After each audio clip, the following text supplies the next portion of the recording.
Bonjour à tous. On va attendre encore une petite minute histoire que tout le monde se connecter.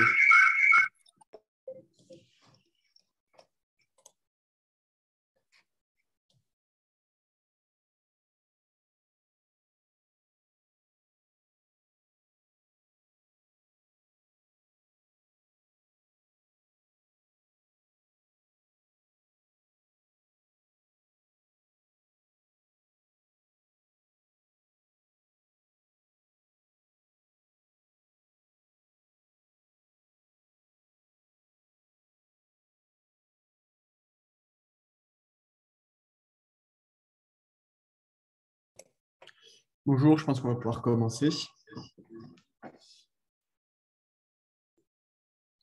Alors, je m'appelle Jules Dassonville, je suis ingénieur d'affaires chez Multistation et donc aujourd'hui, on va vous faire une petite présentation sur la Meltio, la machine Meltio M450 avec donc mon collègue. Moi, c'est Clément de Concan. Je suis ingénieur d'affaires chez Multistation, spécialisé dans la fabrication additive métallique. Et j'accompagnerai Jules pour cette présentation sur la M450 et la technologie Meltio. Voilà. Alors, le sommaire, s'il veut bien venir. Donc, dans un premier temps, on va parler un petit peu donc, de la technologie laser fill et plus globalement de la famille DED ou Direct Energy Deposition. Ensuite, je vous présenterai cette machine, la Meltio M450. Après, mon collègue vous fera une petite démo sur Simplify 3D pour vous expliquer comment ce slicer fonctionne, étant donné que c'est une étape importante dans l'impression de pièces métal sur cette machine. Et après, on vous présentera donc en live la M450 et donc mon collègue lancera une impression d'une pièce, l'impression d'une pièce. Alors, pour commencer, une petite présentation de Multistation pour que tout le monde sache qui nous sommes. Donc, on est une société française qui a été créée en 1987. C'est une société qui a toujours été drivée par l'innovation et donc en 1987, c'est la première société française à importer et à proposer sur le marché français des machines-outils 5 axes. Et donc, petit à petit, l'activité fabrication additive s'est développée. Et aujourd'hui, Multistation est présent sur toute la chaîne de valeur de la fabrication additive. Donc, on a trois activités principales. La première, c'est la vente d'imprimantes 3D, donc de tout type, polymère, métal, composite, céramique. Et donc, que ce soit pour la recherche, pour les universités, que ce soit dans un environnement académique ou pour des industriels. Ensuite, et donc ce marché de vente de machines, il est principalement axé sur la France. Ensuite, on a un département en machines d'occasion, où là, avec Multistation Second Life, où donc on revend des machines qui ont été remises à neuf et qui sont certifiées sur un marché beaucoup plus international. Et enfin, un département additif 3X, qui est notre département d'ingénierie, de conseil, de service, pour accompagner nos clients dans leur démarche, dans leurs applications de fabrication additive. Multistation, donc on est aussi une PME de 18 personnes, une partie à Saint-Malo, et avec un démo center à Saint-Malo aussi, et des bureaux à Paris où nous travaillons avec Clément. Sur cette diapositive, on a classé nos différents partenaires dans le département fabrication additive métal. Donc, on les a classés tout d'abord par type de matière première, on peut voir fil, poudre ou autre, et ensuite par type de famille. Donc, ce que vous pouvez voir, c'est qu'on a beaucoup de partenaires européens, aussi à l'international. Et donc, ça nous permet de répondre à beaucoup d'applications auprès de nos clients en fabrication additive métal. Donc maintenant, on va passer à la présentation sur le DED et la techno laser fill. Donc le DED, qu'est-ce que c'est? C'est une grande famille, la famille Direct Energy Deposition.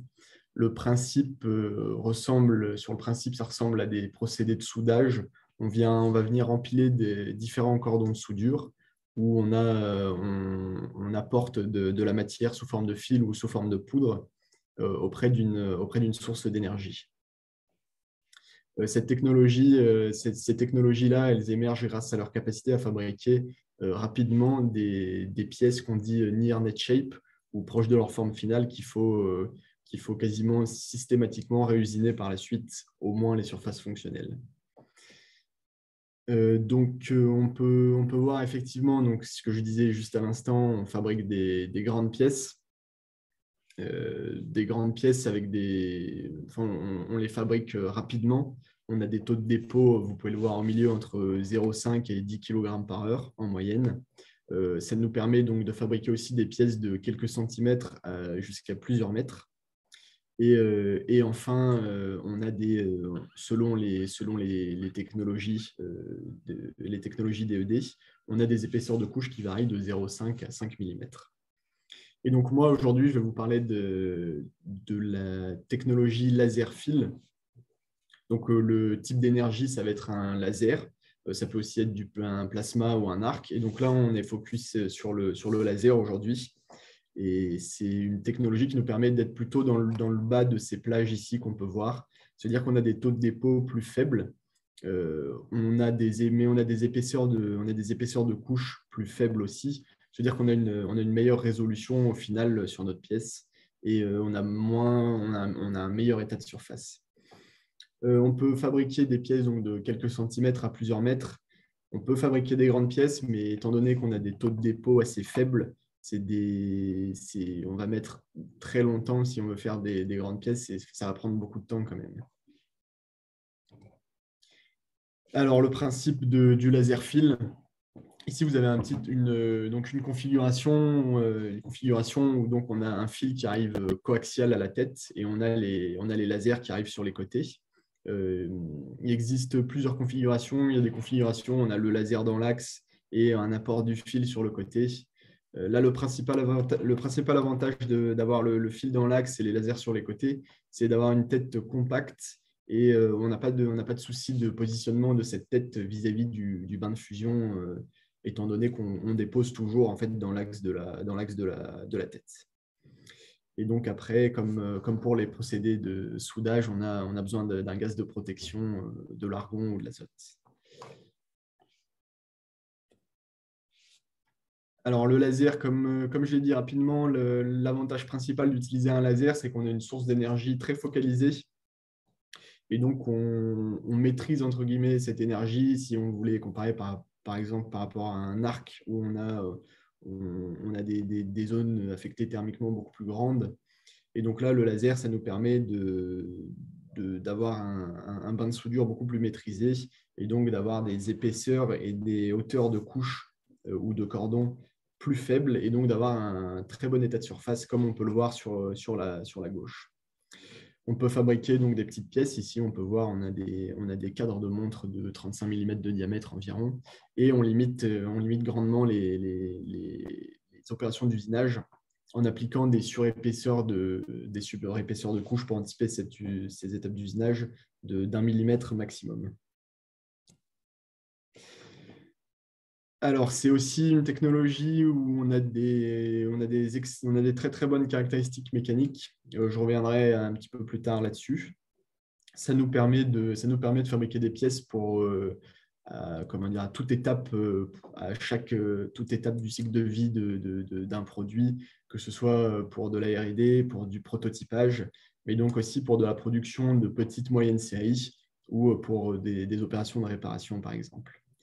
On retrouve des pièces dans beaucoup de secteurs, voire presque tous les secteurs existants. On peut voir à gauche ici une chambre de combustion pour le domaine de l'aéronautique. On a des outils, des moules, un implant de genou ici en titane pour le domaine du médical ou aussi là, pour le secteur du luxe, donc les cadres de montre. Alors, cette diapo-là, elle a pour but de montrer un petit peu la différence du laser fill et du DED en général avec ce qui est beaucoup plus connu et qui existe depuis plus d'une vingtaine d'années facilement, les technologies sur lait de poudre, donc SLM Binder Jetting. C'est des technologies, généralement, on a des pièces, surtout le SLM, des pièces à très très haute valeur ajoutée pour faire et avec des géométries très complexes. Et donc, les applications restent, ce qu'on voit aujourd'hui, c'est que les applications restent assez limitées. On a beaucoup d'applications dans le secteur de l'aéronautique et dans le secteur du médical, mais pas dans les autres secteurs. Et donc là, avec les technologies DED, on a effectivement des pièces à moins forte valeur ajoutée. On a des coûts de production de pièces qui sont très largement inférieurs à ce qu'on trouve sur les de poudre, mais on a la possibilité du coup de trouver des cas d'application dans quasiment tous les secteurs.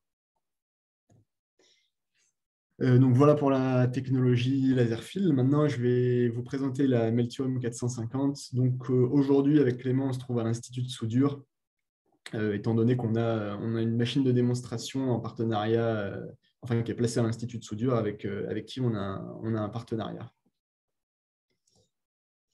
Alors, rapidement, Meltio, une petite présentation. Donc, c'est une société espagnole qui est issue d'un joint aventure entre une société espagnole, Sicnova, et une société américaine, Aditech. Aujourd'hui, ils sont une cinquantaine d'employés, on va dire environ 45 en Espagne et 5 aux États-Unis. Ils ont déjà donc construit et livré une centaine de têtes à travers le monde. Et ils ont plus d'une trentaine de partenaires aussi à travers le monde, que ce soit pour mener les ventes, pour les intégrations, pour le service, le support. Alors, la tête Meltio, le cœur de la technologie, c'est donc cette tête. On a 6 laserdiodes différents situés tout autour qui viennent se situer tout autour de l'axe, qui sont focalisés au point de dépose. Et donc, c'est 6 laserdiodes de 200 watts chacun pour une puissance globale de 1,2 kW. Quelques points intéressants à noter sur la conception de cette tête. C'est une tête en alu monobloc qui est très légère et donc très simple à la maintenance. Elle pèse moins de 7 kg. On a la possibilité d'utiliser 2 fils pas en simultané, mais séquentiellement. Ça veut dire qu'on a 2 moteurs dans cette tête et donc on peut passer d'un fil à l'autre de manière très rapide pour faire des pièces en bimatériaux, par exemple. On a aussi la possibilité de préchauffer le fil. Ça permet d'améliorer le dépôt, que ce soit les caractéristiques. Donc, ça influe à la fin sur les caractéristiques mécaniques de la pièce. Ça les améliore, mais ça permet aussi d'augmenter le taux de dépôt. Et donc, voilà, à droite, vous pouvez voir une petite photo de l'implémentation de cette tête dans une M450. Ici, les caractéristiques principales de la machine.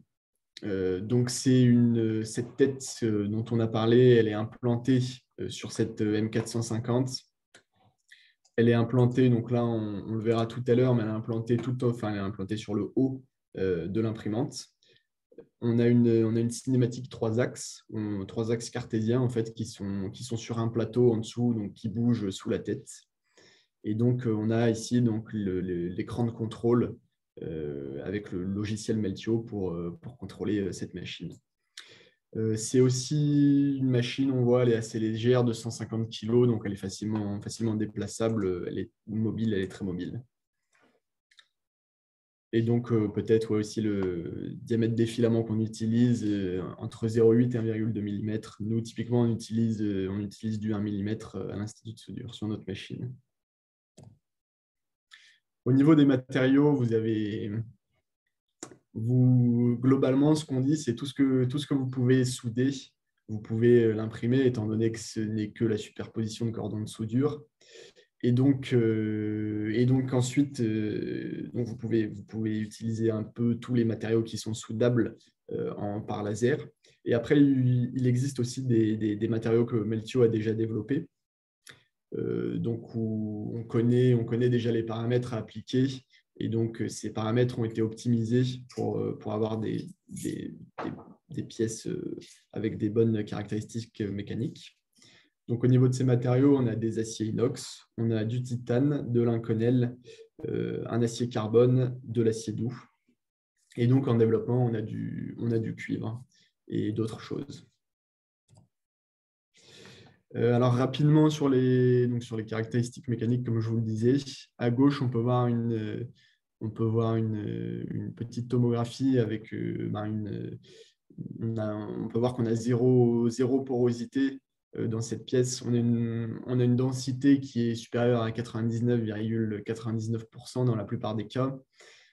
C'est possible d'avoir des défauts d'impression, mais en optimisant toujours un petit peu ces paramètres, et si on fait 1 ou 2 essais, on a vraiment une densité très proche de 100%. Au niveau des caractéristiques mécaniques, je vais prendre juste le cas de l'acier inox. Et donc, on peut voir, on a toujours une petite différence selon la direction dans laquelle on fait nos essais. Ça, c'est propre à la fabrication additive aussi. Différence qui reste assez légère, mais on voit qu'on a des très bonnes caractéristiques mécaniques si on compare par exemple à de la fonderie ou de la forge. Alors, les étapes d'impression, elles sont assez simples pour sortir une pièce sur cette machine. Donc, tout d'abord, la conception sur n'importe quel logiciel de CAO. Alors, pour cette étape, il faut juste connaître les règles, les règles d'impression pour cette technologie-là et pour cette machine-là. Mais donc, globalement, n'importe quel logiciel de CAO qui peut nous sortir un fichier STL à la fin. Ce fichier STL, on vient l'envoyer dans un slicer. Le slicer, on va en parler un petit peu plus juste après. Donc, qui permet de générer un G-code. Ce G-code, on l'envoie sur la machine, on prépare la machine et on lance l'impression. Et donc, après, on a tout type de post-traitement et donc très souvent de l'usinage, au moins sur les surfaces fonctionnelles.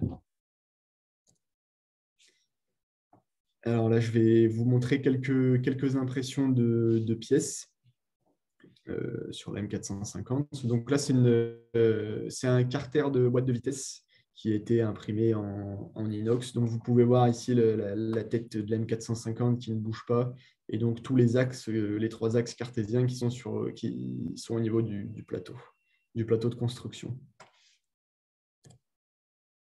Ici, on a une pale de turbine. Celle-ci, elle a été imprimée en Inconel. Donc, vous pouvez voir l'impression sur la droite. Ce qui était intéressant d'imprimer cette pièce en Inconel, c'est que l'Inconel, c'est une matière très, très coûteuse et très compliquée à usiner. Et donc, en faisant une préforme, une pièce near net shape, on limite les pertes de matériaux et on limite les étapes d'usinage. C'était aussi un petit peu le même cas donc, pour cet implant de genou qui a été construit cette fois en titane, donc pour le domaine du médical. Là, au niveau des implants, ce qui est aussi intéressant, c'est du titane, donc pareil, hein, c'est très coûteux, donc on limite les copeaux, on limite les pertes de matériaux, les étapes d'usinage. Et donc aussi, généralement, sur des implants, on est sur des pièces sur mesure. Donc là, vraiment un domaine où la fabrication additive trouve tout son sens. Donc voilà pour la machine Meltio M450. Une rapide première conclusion, c'est vraiment une machine qui est super simple à utiliser.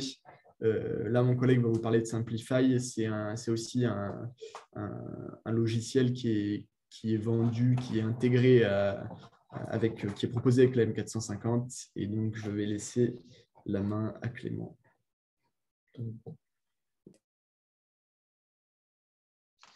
Hop là. Donc, je vais partager mon écran.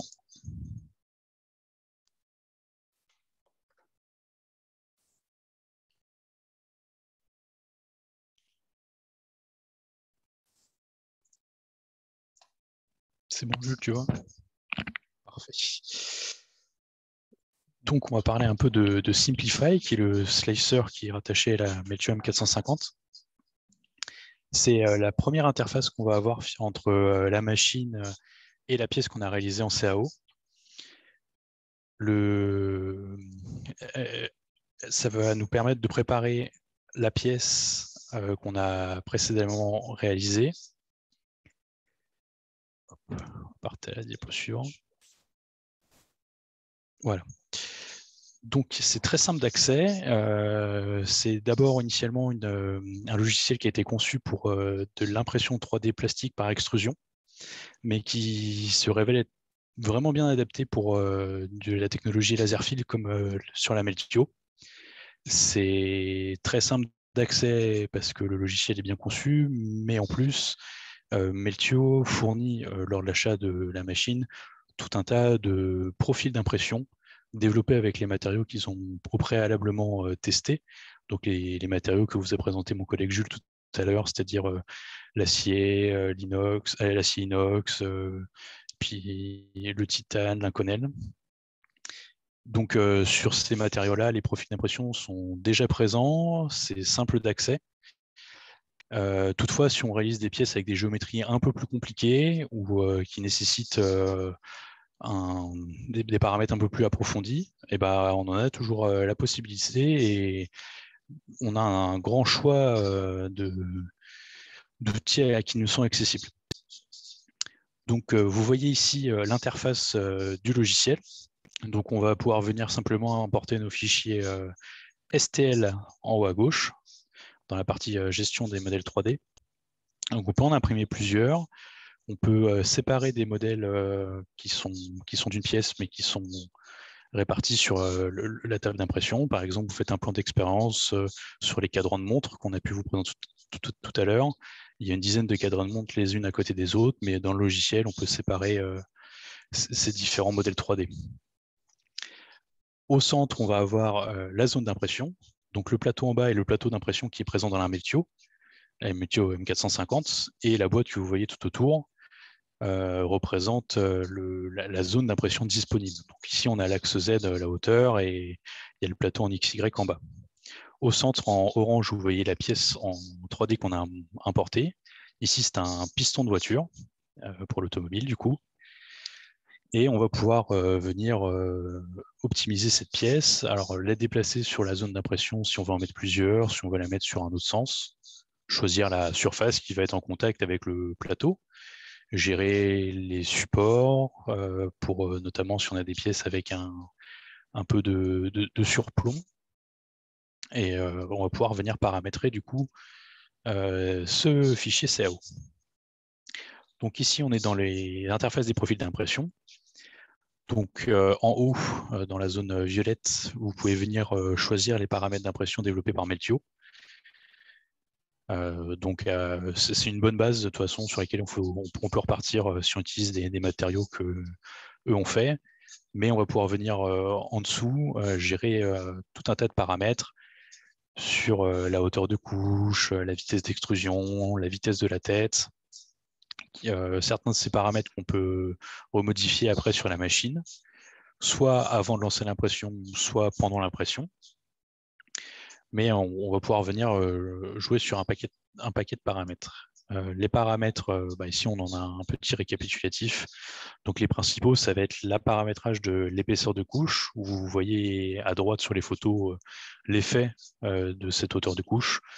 Donc on a une hauteur de couche de 0,5 mm en haut à droite sur le piston. Donc on voit que les surfaces courbes sont bien définies, on a une bonne résolution, et en bas on est à 1,2. Donc sur une petite pièce, on voit que la résolution est un peu moins bonne et qu'en usinage, on va faire forcément un peu plus de copeaux. Toutefois, forcément, on va avoir un meilleur taux de déposition sur une pièce avec des hauteurs de couche plus élevées.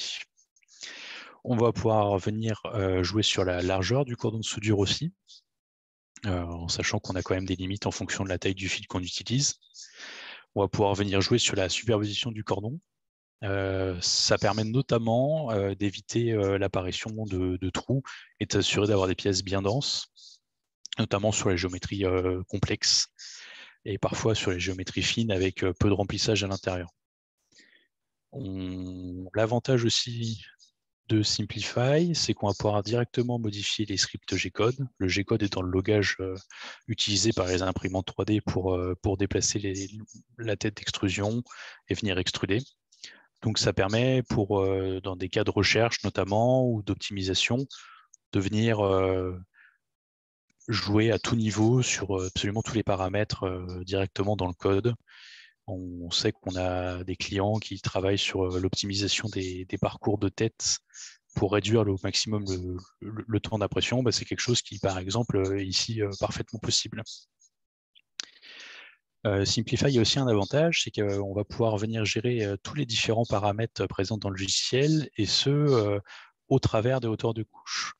Donc, par exemple, si on veut que sur la base, qui va par exemple être pleine, on veut des vitesses d'impression un peu plus élevées, des taux de déposition plus élevés, on va pouvoir le faire et venir réduire ça au fur et à mesure qu'on monte dans la pièce et que la pièce va aussi venir, par exemple, chauffer.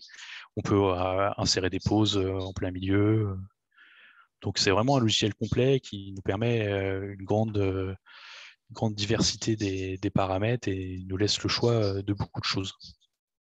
Donc, ça peut nous permettre de faire facilement aussi des plans d'expérience, puisqu'on va pouvoir appliquer certains profils d'impression à certaines pièces et le tout le faire en parallèle, en simultané, sur un même plateau. Comme vous le disait mon collègue Jules, on a 2 fils présents au sein de la tête et 2 moteurs. On ne peut pas imprimer en simultané, mais en séquentiel, comme vous pouvez le voir dans la petite animation en bas à droite, où on imprime en 2 matériaux. Donc c'est parfaitement possible, c'est même bien pensé et présent dès le logiciel des slicers. Donc c'est vraiment optimisé de ce côté-là. Du coup, ce que vous voyez ici, c'est les rendus d'impression. Donc c'est ce qu'on vient visualiser au sein du logiciel avant d'exporter notre slicing. Donc on voit comment va se déplacer la buse. Donc c'est le petit bâton noir que vous voyez vous déplacer par exemple sur les cadrans de montre ici. Ça permet de vérifier que le remplissage est bien positionné à l'intérieur des différentes pièces, qu'on n'a pas fait de bêtises par exemple lors du paramétrage des pièces au travers des couches notamment. Donc vous avez le résultat en cours d'impression, enfin la petite vidéo d'impression des cadrans de montre, et vous pouvez voir ici le résultat, alors pas final puisqu'on est au milieu des couches. Le logiciel va nous permettre d'explorer couche par couche nos modèles CAO. Donc voici un peu pour le focus Simplify et la présentation. Je vais vous montrer maintenant le logiciel en live pour qu'on puisse préparer l'impression et l'envoyer directement sur la M450. Oui. Alors déjà, je vais peut-être vous montrer rapidement la machine. Parfait. En vidéo. Si tu peux couper ton partage. C'est bon. Et je t'épingle. Ok, très bien. Donc normalement, vous devriez voir ma vidéo. Donc voilà un petit peu la machine. À gauche, on a donc le gaz, la bonbonne de gaz qui est de l'argon ici. Au milieu, donc la machine. Elle est posée sur une petite table, mais bon, c'est pas forcément utile. Hein. C'est une petite table pour surélever. Donc la commande ici qu'on voit. La commande ici avec le logiciel Meltio. À côté, on a donc le chiller qui permet donc de refroidir les optiques, la tête principalement. Et donc ici, on a l'enceinte avec en haut, comme on le disait, la tête qui est fixée en haut, notre plateau. Ici, on a un plateau de refroidissement qui fait l'interface entre les axes et donc le plateau de construction sur lequel on vient fabriquer notre pièce. Et donc voilà un petit peu l'enceinte de la machine. Parfait, merci Jules. Du coup, je vous partage votre écran sur Simplify. Donc, j'ai déjà fait quelques tests. Donc, on va venir importer nos modèles 3D juste ici. Donc, ça se fait simplement. On importe, on choisit ce qu'on veut. Par exemple, ici, je vais rajouter un implant de genou. qu'on peut facilement du coup venir déplacer sur le plateau d'impression.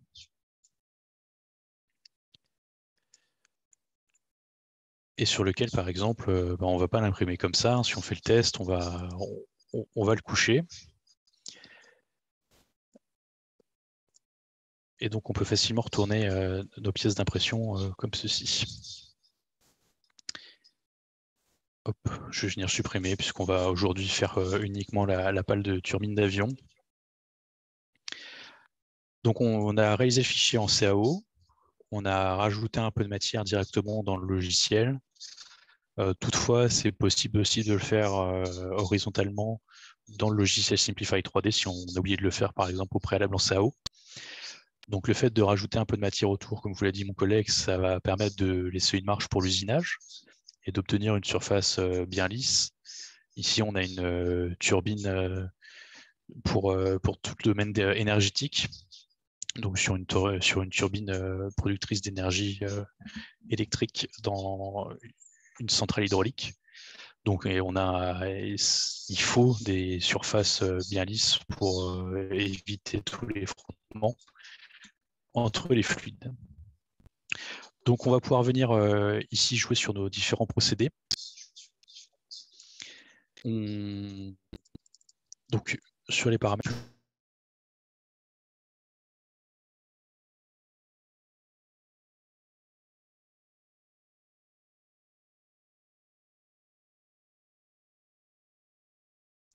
Je viens de voir que j'étais en coupé, navré.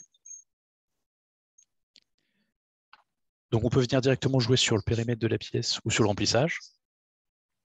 Donc ici, concernant la hauteur de couche, on a choisi 1,2 mm qui permet un taux de déposition élevé sur les machines. Et on a choisi pour le remplissage un peu de superposition. Donc chaque ligne de remplissage va superposer de 10% par rapport à la précédente. On a choisi nos différents angles de remplissage. Donc ici, on va venir voir, je vous montrerai après dans la préparation à l'impression. Si besoin, ici ce n'est pas le cas, du coup on peut choisir aussi de générer du support pour toutes les pièces avec un peu de surplomb. Meltio préconise d'aller uniquement jusqu'à 35% de surplomb par rapport à la surface horizontale pour éviter que la pièce ne tombe ou qu'on observe des trop grosses différences par rapport à la pièce souhaitée. Mais du coup, on peut imprimer jusqu'à 35% de surplomb. Ici, du coup, on paramètre la zone d'impression de la machine. Donc ici, on est sur une Meltio M450, mais la tête peut être aussi montée sur des centres d'usinage ou des robots. Donc c'est par exemple ici qu'on pourra venir gérer et paramétrer précisément la zone d'impression en fonction du plateau d'impression que vous retrouverez sur les machines. Ici, du coup, c'est les scripts G-code qu'on vient modifier pour la Meltio. Ce sont des scripts qui sont au préalable fournis par Meltio lui-même, mais qu'on peut venir modifier à notre guise en fonction de nos besoins et de conditions d'impression. Donc, une fois tous nos paramètres sélectionnés, on va pouvoir venir imprimer. Ici, j'ai choisi deux paramètres différents, des paramètres du coup qui vont permettre de changer au travers de la hauteur. On va pouvoir le voir directement lors de la prévisualisation de l'impression. Donc ici en bleu, vous voyez les parois de couche extérieure qu'on va venir poser. Donc elles permettent d'assurer une finition propre sur la pièce. On conseille généralement de mettre deux couches, mais comme vous pouvez le voir en haut de la pièce, on n'en a qu'une seule. Donc la première couche est en bleu foncé et la deuxième couche est en bleu clair. Mais vu que notre diamètre et l'épaisseur de pale se réduit en hauteur, si on veut s'assurer d'avoir un bon remplissage et d'avoir une densité très très proche des 100%, on vient enlever une paroi de couche. Donc par exemple, jusqu'ici, vous voyez qu'il n'y a qu'une seule paroi de couche, mais quand on va descendre, vous retrouvez la deuxième paroi de couche ici en bleu clair. Donc ça permet de bien voir les directions de remplissage qu'on a choisies, s'assurer que les pièces sont bien remplies de bout en bout. Au besoin, on peut venir faire des coupes suivant différents axes. Si on veut s'assurer des couches, on veut vérifier nos différents paramètres. Ici, je ne l'ai pas fait, mais si on voulait, on peut facilement voir dans ce process-là la variation de hauteur de couche au travers de la pièce, en fonction de comment on l'a choisi, comment on l'a paramétré. Une fois ceci fait, on vient simplement le sauvegarder sur une clé USB, en cloud ou directement sur la machine, via un port USB tout simple qui est situé à l'arrière de la machine. Donc on va l'exporter. Je vais demander à Jules du coup qu'on se reconnecte.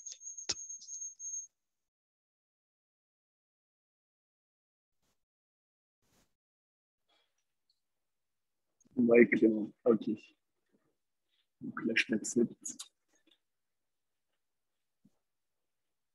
Parfait, je vous repartage mon écran du coup. Sur AnyDesk. Donc on a accès à distance à la machine. Donc on peut lancer des impressions à distance si la machine est paramétrée, si le plateau d'impression est bien placé. Chose importante à ne pas oublier.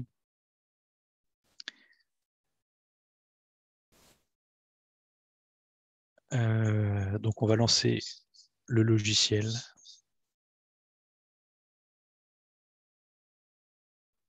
Donc ouais, là, c'est l'interface que je vous montrais tout à l'heure qui est juste en dessous de là où se fait l'impression. C'est le petit logiciel Meltio qui est intégré sur l'imprimante. Ah, on a perdu la connexion. La connexion à l'Institut de soudure est un peu capricieuse, malheureusement. Attends, je te reconnecte.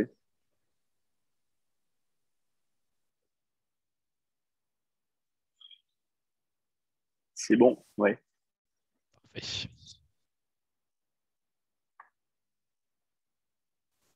Parfait, parfait. Donc ici, on est sur le premier menu d'accueil de la Meltio M450. Donc vous voyez ici en haut à gauche le retour caméra. Si Jules ouvre la porte, vous pourrez le voir juste ici. Vous voyez peut-être à travers la fenêtre. On va retrouver en bas à gauche le statut de la machine. Donc ici, il n'y a rien puisque la machine n'est pas encore connectée et qu'on n'a pas importé les fichiers. À droite, vous retrouvez la zone d'impression. Donc on voyait tout à l'heure dans Simplify. Et au milieu, les principaux paramètres d'impression. Paramètres d'impression qu'on va pouvoir retrouver dans le menu suivant. Donc on peut choisir nos différents profils d'impression de machines qui sont fournis par Meltio qu'on peut paramétrer nous-mêmes. Sur du coup les deux bobines de matériaux, donc la bobine T1 ici à gauche qui est le matériau 2 en fait, et la bobine T0 qui est le matériau 1. Donc ça, on a besoin de ces deux menus-là quand on imprime en bimatériaux, mais ici dans notre cas pour le test, on sera seulement en monomatériaux, il sera uniquement la bobine T0.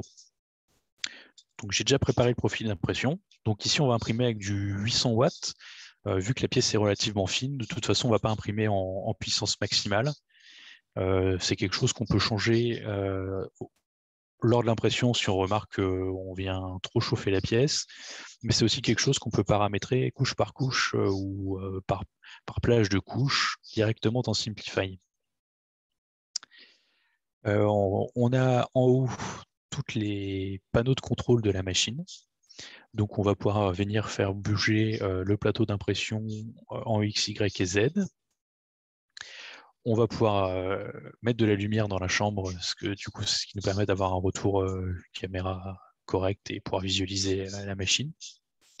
Et on va pouvoir venir extruder le fil ou le rétrécir en fonction des besoins qu'on a. Pour du coup imprimer notre pièce. Donc ici, le fichier est directement sur la machine. On l'a copié dessus tout à l'heure à l'aide d'une clé USB. On vient le sélectionner. On appuie sur accepter, on vient directement l'importer. Et là, du coup, on prévisualise notre pièce sur la zone d'impression et le plateau d'impression.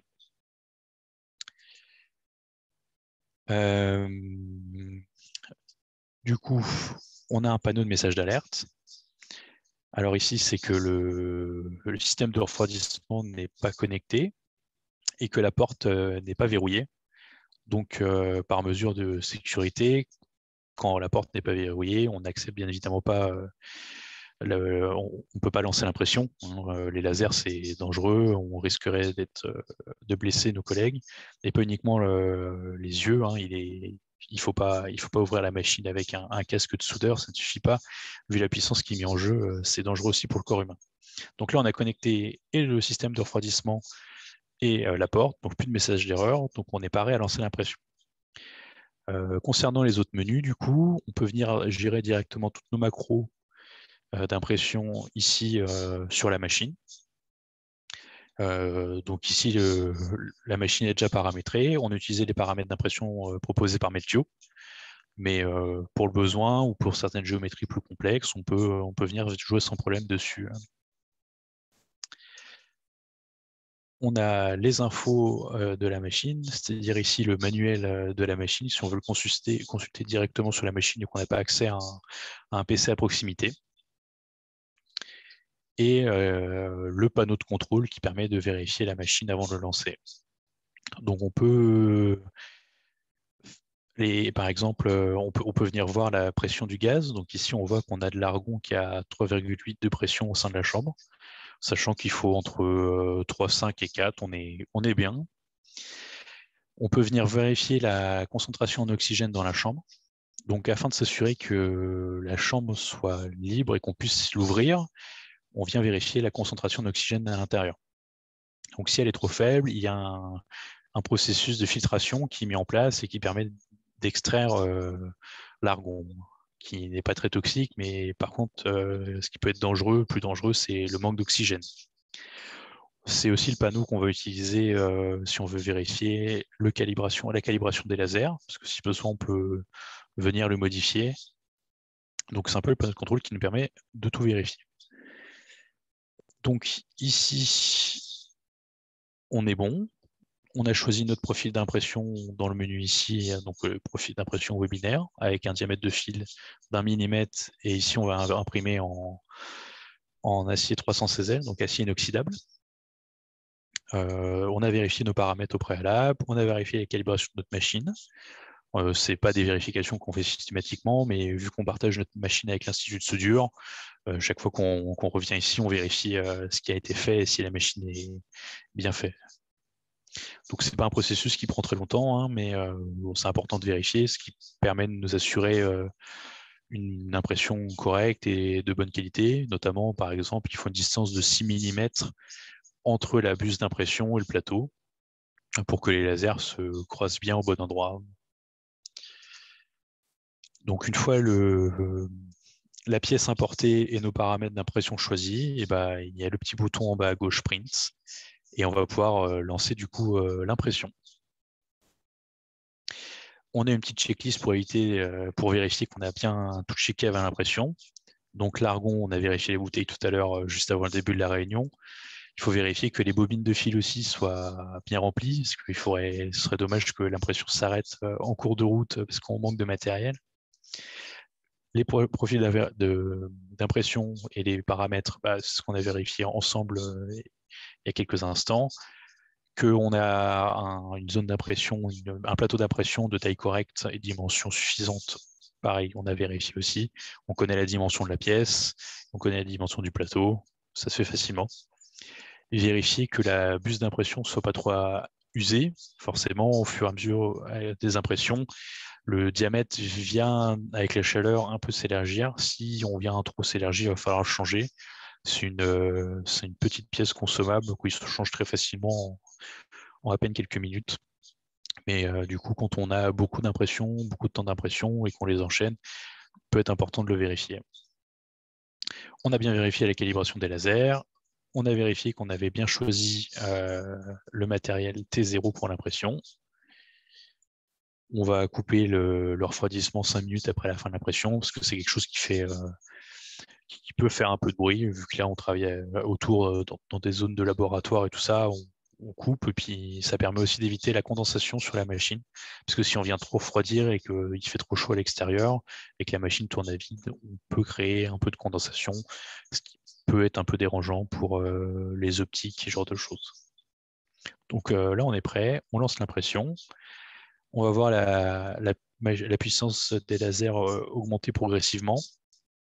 Et l'impression va partir, on va pouvoir le voir directement sur le retour vidéo.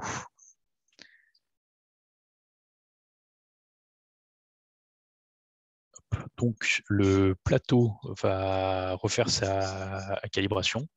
Il va aller trouver ses contacteurs et vérifier ses positions pour s'assurer de sa position dans l'espace. Donc, le plateau descend tout en bas afin de trouver son switch. Vous voyez un bras qui vient de se mettre en dessous, qui est un palpeur, qui permet de vérifier quand est-ce que le plateau rentre en contact. Et à partir de là, on va placer le plateau du coup à 6 mm de la buse d'impression. Le fiche va se positionner bien pour le début de l'impression. Il va faire des allers-retours afin de vérifier sa position. Et hop, c'est parti. L'impression est commencée. On a le retour de ce qui est en train d'imprimer en bas, enfin à droite, pardon, dans la partie logicielle, qu'on peut venir vérifier en live du coup. Et du coup, on voit la lumière du laser chauffer et venir déposer du métal. Donc on voit le cordon, je vais mettre en plein écran. Hop. On voit le cordon de soudure apparaître. Donc sur les premières couches de notre pale, ici, on a fait juste des zigzags tout simplement. Donc c'est une première couche qui permet de s'assurer une bonne soudure entre la pièce et le plateau. Donc c'est juste pour assurer un bon maintien et éviter que la pièce se déforme au préalable. Donc on met une ou deux couches de support entre guillemets en dessous de la pièce pour venir s'assurer de la planéité de notre impression et aussi la mise en place des paramètres si jamais on a eu des problèmes et qu'on a mal fait nos paramètres et qu'on observe des problèmes, c'est le moment ou jamais d'arrêter l'impression, sachant qu'on peut mettre en pause l'impression à tout moment, soit pour venir vérifier la pièce au besoin plus proche, soit si on observe que la pièce chauffe trop et qu'on n'a pas paramétré ces temps de pause dans le code ou dans le logiciel ou sur la machine directement. Donc on peut toujours le faire après coup en mettant des pauses manuellement. Ou on peut carrément arrêter l'impression si jamais ça se passe trop mal, parce que nos paramètres choisis ne sont pas bons. Donc voilà, donc je ne sais pas si vous avez des questions, mais je vous invite à les poser dans la zone prévue à cet effet. Tu peux peut-être remettre la présentation, Clément, avec nos contacts. Je fais ça de suite. Et effectivement, n'hésitez pas à poser vos questions dans l'espace prévu à cet effet.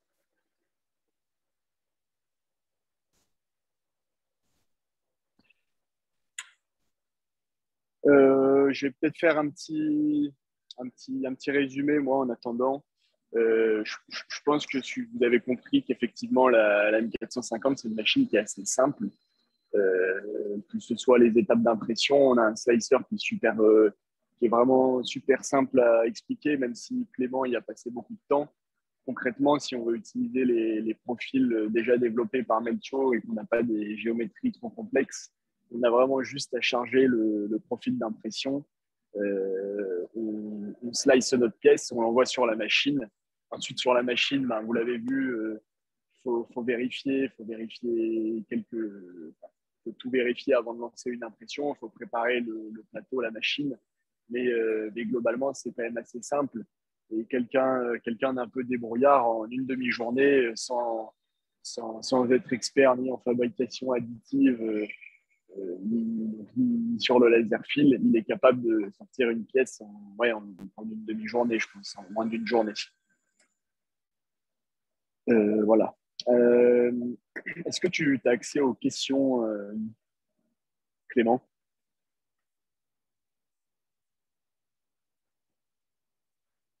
Clément, on ne t'entend pas. Merci Jules. Je vois une première question du coup qui demande quelles sont les dimensions du plateau d'impression ainsi que la hauteur maximale d'impression. Ok. Donc, voilà, je vais répondre. Vas-y, Donc, pas de souci. on est sur les dimensions du plateau. C'est un plateau de 15 cm par 17 cm. Et en hauteur, on est à 42 cm. environ. Ça, c'est le volume d'impression maximal de la M405. Précisément, c'est 147 par 157 par 430. Voilà, c'est pas très loin. Bonjour, quel est le prix d'une machine M450? Alors le prix, il peut varier bien sûr en fonction des options, en fonction de plusieurs choses. Mais on va dire on est sur un prix de base à environ 120 000 euros. Et donc voilà, si ça vous intéresse un peu plus, n'hésitez pas à prendre nos contacts et on pourra en discuter plus précisément au téléphone plus tard.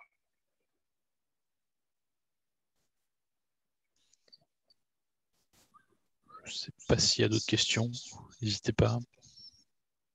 Concernant les options, les options possibles sur la machine. Oui. Alors, je l'avais présenté brièvement tout à l'heure, mais donc, dans les options intéressantes, il y a le préchauffage du fil. Donc, on fait passer un courant en fait, dans ce fil pour le préchauffer, pour améliorer les taux de dépôt et le dépôt en lui-même.